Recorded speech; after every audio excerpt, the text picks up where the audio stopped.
empowered by the Act. We have our own land. We have purchased the land, and through Land Transfer Act, this land has been transferred. We have a no objection certificate. We have building permission. So these are the regulatory kind of basic things, and we have.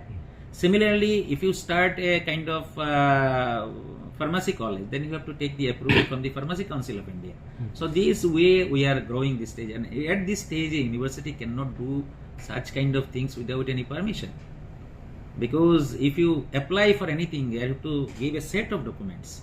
So this starts from any regulatory kind of work, then it starts from the no objection certificate from the state. So we go to the state. Now we are going to start nursing. So we have applied. Government of Meghalaya has given the NOC. Now we will apply to the Nursing Council of India.